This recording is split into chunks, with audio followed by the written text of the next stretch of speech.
Shoutout and thank you sa ating mga YouTube channel members Juliet, Mildred, Julian, Maya, Michael, Rosel, Vel, Belen, Melinda, Rodora, Mango Pie, Alejandra, Vel, Jane, and Eddie. At shoutout and thank you rin sa ating mga FB page subscribers Alicia, Aida, Jovel, May, Ann, Jennifer, Jane, Aida, Aluap, Emily, Melinda, and Grizel. Thank you! Sa mga gusto mag-avail ng private or personal reading ko, dumiretso po kayo sa aking FB page kung balak nyo mag-book or mag-inquire. Thank you. Sagittarius, hello.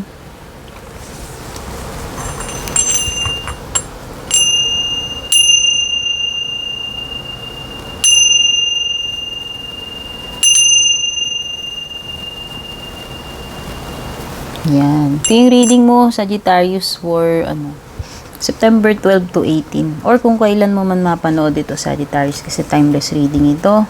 Maraming salamat, Sagittarius, sa pag-drop by para makinig o manood ng aking reading. Mag-ingat na lang po kayo, maging aware po kayo kasi meron na naman mga gumagaya ng page ko, may nadagdag na naman. Ayan, may nanguha ng reel ko sa FB, kaya make sure po pina-follow nyo yung mga legit na accounts. Yan, nakalagay naman lahat yan sa aking YouTube, nakalagay din yan sa aking official FB page. Huwag po kayong papagoyo dun sa mga nagpapanggap na ako. Kasi kinukuha nila lahat. Ultimo yung name ng page ko, ultimo yung picture, pati yung content ko. So, ayan. Paki-report na lang din kung may makita kayong mga ganun. Makikita nyo naman yung difference, guys, sa dami ng followers din. Tsaka kung sino yung mas naunang mag-post. Titignan nyo lagi yung date. Tsaka yung yung mga profile links na nakalagay. Meron talaga mga taong walang konsensya. Lahat gagawin nila. Instead na magsikap na lang sila, mag-create ng sarili nila, mas gusto nilang manguha ng pagkaari ng iba. Which is unfair para doon sa mga nagpapakahirap gumawa ng original content. Sige, silipin muna natin, Sagittarius. Ano ba muna yung energies dito pagdating sa love life mo? Ito yung mga posibleng mga ganap or mga dapat mong malaman. Mensahe galing sa iyong cards.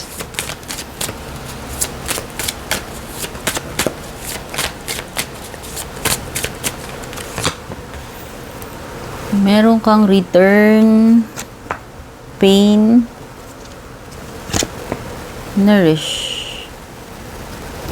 Pwedeng may nagbabalak bumalik sa buhay mo. Someone na nagbigay sa'yo ng pain, nakasakit sa'yo in the past. Pero ang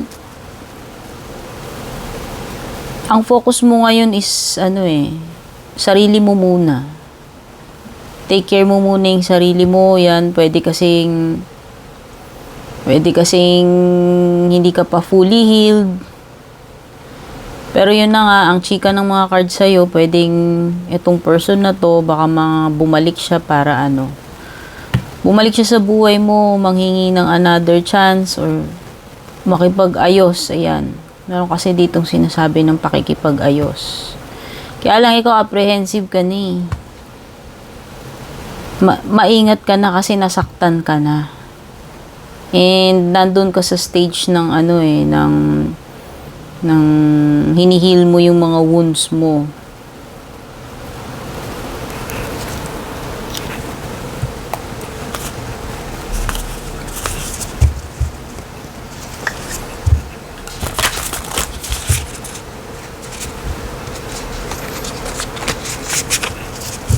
Kumbaga, ang focus mo muna right now is healing, personal growth, Kumbaga, sarili mo muna.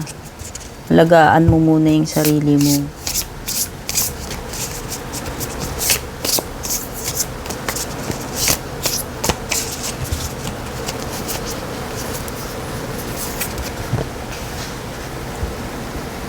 Basta, may nangangamoy pagbabalik.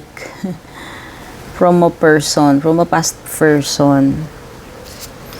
Okay, may ano dito, may fire sign energy, nakapareho mo. Baka may makadil ka na fire sign or meron kang isa pang fire sign sa chart mo.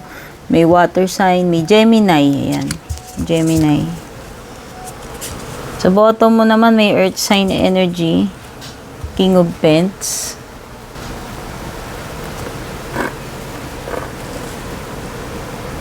Wow. So, nakikita ko dito, you have so many things to be thankful for ngayong September, Sagittarius. Meron kang 9 of Cups dito. No? Ito ay yung puso overflowing with gratitude, contentment, happiness, satisfaction. So, maaaring merong ganitong period ng bliss, contentment para sa iyo ngayong September 12 to 18. Or kung kailan man mag-fall yan. Kasi timeless reading naman ito. Although nakalagay sa description ko is 12 to 18, timeless reading pa rin naman ito. At saka pwedeng iba ang blessing nyo talaga is yung mga taong nasa paligid ninyo. Nandyan sila palagi to comfort you. At yung mga tao na napaghihingahan mo ng sama ng loob, nasasandalan mo, nafe-feel mo na itong mga tao na to, whether not always kadugo. Minsan ibang minsan hindi kayo related by blood, pero mafe-feel mo na you are a family kapag kasama mo tong mga tao na to or person na to, kung hindi man sila marami. This is just yung cozy, warm feeling na alam mong at home ka dito sa person na to or dito sa mga tao na to. Na alam mo na safe ka dun.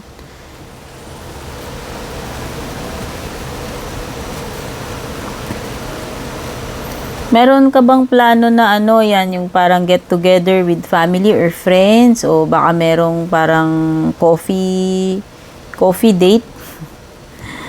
O basta parang meron ditong magkakape kayo. Cozy lang, kita-kits, kwento-kwentuhan, kamustahan, ayan. Bonding lang kahit simpleng merienda or kape sa labas. Ayan. At yung iba pwedeng may travel kayo. Di ko alam kasi ako parang napipil ko lang parang out of town. Kung meron ka mang ganyan na lakad o bakasyon. Nakikita ko dito may mga blessings para sa'yo. At ikaw ay thankful and contented dito sa mga blessings na to. Hindi lang yung material things, kundi yung mga love and care ng mga tao na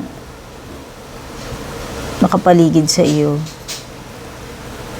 Mukhang merong importanteng decision to make with the Lovers card. Maliwanag din naman kasi yan. Dahil di ba parang binanggit ko kanina dito. Related sa love life mo, parang may pagbabalik. May gustong makipag-ayos. No? Or merong person, yung person na yan is naghahanap siya ng opportunity na mag-reconnect kayo. No? Past person nga, sabi ko nga, kaya lang mukhang in pain ka pa rin apprehensive ka and cautious. And lumilitaw din kasi dito sa lovers mo na parang may romance or something related sa partnership, sa romantic, na kailangan mong pag-isipan ng mabuti, mag-decide, no? Lumilitaw dito sa lovers mo. So, by the way, pwedeng Gemini energy yan. At merong water sign, may fire sign na kapareho mo, or merong earth sign. Sa bottom ng deck mo naman, you have King of Pentacles. So, diba? Hindi, yung, alam mo you are grateful kasi maraming blessings sa'yo, diba, binanggit ko rito. And isa sa mga yan, hindi lang yun nga, yung mga tao na nagmamahal sa'yo, nakapaligid sa'yo. Ayan ang true success isn't just about money, it's about happiness too. mayaman ka kasi alam mo na may mga taong nagmamahal sa'yo. Napapalibutan ka nila. And yun, hindi ka man, alam mo, in your heart na kahit hindi ka man super successful or hindi ka naman super rich, pero mayaman ka naman doon sa mga tao na alam mo, nafe-feel mo na kahit hindi mo sila family, parang family, or yun, yung family na nagmamahal sa'yo. So, yun yung mga bagay na maipagmamalaki mo, proud ka, happy, contented ka, thankful, grateful ka dun. Isa yun sa mga blessings mo, Sagittarius. Just in case na hindi mo nare-realize yan, o yun yung inire-remind sa'yo ng cards mo. Baka kasi iba sa inyo, baka nakafocus kayo sa success, sa material things, pero maaaring may mga blessings kayo na hindi nyo nare-realize.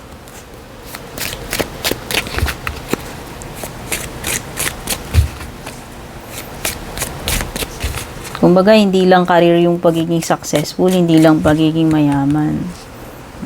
Successful ka kasi successful, happy, contented ka kasi may mga mabubuti kang kaibigan, mga loyal, mga mapagmahal na family, yan. Okay, so yung mga iba pang paparating sa'yo, you have short journey, victory, wow, sige, latag muna natin yung mga cards mo. Quill, wall, pleasure, seek out information that will help you. Ayan yung pleasure na yun. Sabi ko nga parang merong pwedeng may bakasyon, out of town. Yung basta pwedeng outing or get together with family or friends. Pwedeng may reunion na wherein sabi ko nga kahit simple na ano lang yung get together na magkakape lang kayo, magtsatsa or magme-merienda, magkikita sa labas. Makakatch up kayo sa isa't isa, kamustahan, bonding, yun. Or yung iba naman, pwedeng may outing, no? Kasi parang may dagat din dito. So, hindi ko alam, may plans kayo na pumunta sa resort, sa beach. Sa paparating sa'yo, yan, pwedeng travel talaga. May travel talaga dito. Pwedeng out of town, pero hindi sobrang layo. O pwedeng malapit-lapit lang din.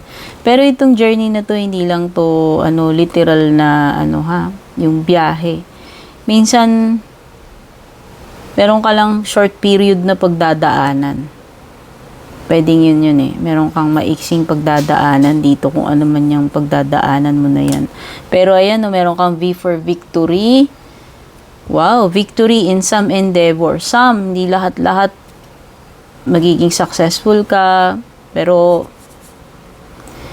in some endeavor yan, magiging accomplished ka. Successful, no? Get back to the basics.